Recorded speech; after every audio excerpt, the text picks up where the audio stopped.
It is. This is more the process than, but it could be. Is there a specific resource that's been really useful for you that you can point to? In large-scale interventions, Yeah. if you Google this, you're going to find what it's about. In large-scale interventions, there is lots of processes such as the future search. Future search? There's the World Cafe, Open Space, Peer Circle, the main. What was the last one you said? Peer Circle. Peer Circle? Peer Circle. So it's a dialogue kind of thing. Yeah. If you go, if in the bio you follow my name, there's a website, there's some links on that website. Right. So these are, the tools that you just mentioned are really, really important social transformation tools. Yeah. World Cafe, Yeah. open space, participatory design. This is all stuff that we're using to design the initiatives that we're building on youth stuff and all sorts of leadership development programs. Really important stuff to just be aware of and be playing with and using. And please. In the Netherlands, Peter Marrier's company, who wrote the book Evolutionary Leadership, has a course called The Art of Hosting, explaining all these things you can do with a group to Highly recommend. I'm part of this network, so if you want to know more about this. also. Really important stuff, and Peter's right at the leading edge of bringing this stuff forward. Please.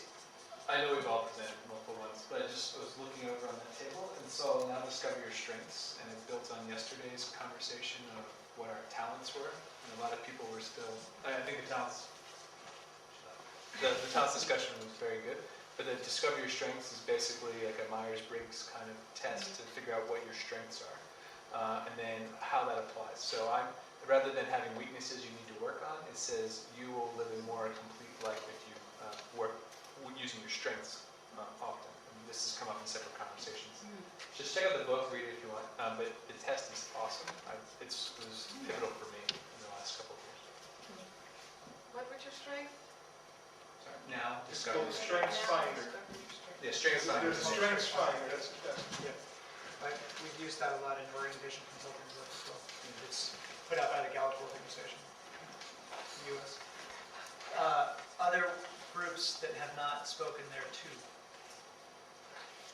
Okay, I want to mention a couple of important ones here. In a supplement. One is polarity management. How many of you have heard of polarity management?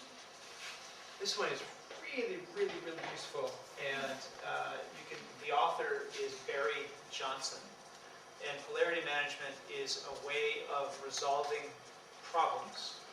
Because typically people see, and it's a way of managing paradoxes. Typically people see problems as needing some sort of solution, when in a lot of cases they're actually just polarities that need to be managed. For example, breathing in, breathing out. We don't need to figure out the balance. Sometimes you're breathing in, sometimes you're breathing out. Do we centralize our organization in our work, or do we decentralize it?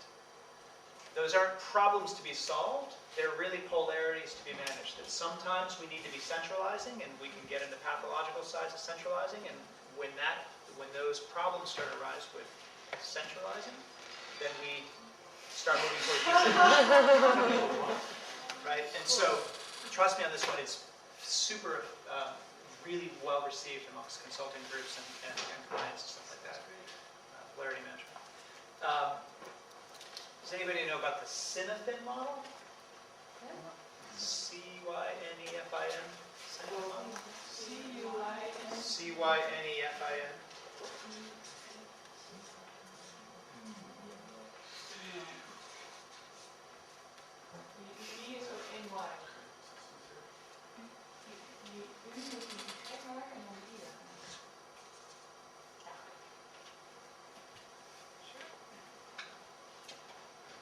Yes, so the Cinefin model is,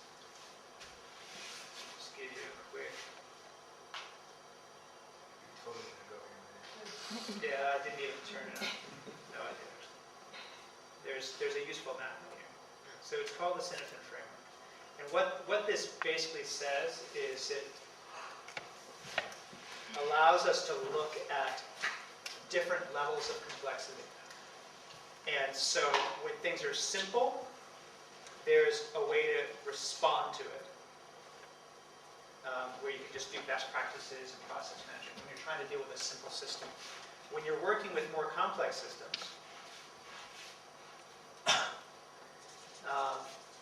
you need to respond to the system in a different way. You can't just figure it out. You need to start using systems thinking and bring in analysis and better practices. Oops, I'm going the wrong way. There's chaos which arises, and in situations like that, you can't just try and figure out everything that's going on and then respond. You need to literally sense first, or literally act, listen, sense what's happening, act again. You take a different relationship to the systems themselves. And in very, very complex situations, again, it's a different relationship that you take to it. So the whole point of this framework, and I really do highly encourage those of you that are involved in looking at complex systems to check out this model called the Sinafin model, or the Sinafin framework. We're using it for the State of the World Forum and kind of better understanding how to help move countries forward with respect to climate change issues. And I'm totally my minute on this. Are there, that's good, that's good. There's lots of other stuff that we could bring to the table. But I hope that there's been at least a few really solid things that you reminded yourself of when you heard them again, or things that you're curious about that you want to go and learn more. And I hope that you continue to search for really useful tools that are effective in moving forward social and environmental sustainability and actively share those. We could even, over time, build a very powerful, comprehensive list of tools people are really using in the field to move forward if this community feels like they want to do it. So at this point, energetically, let's take another quick break.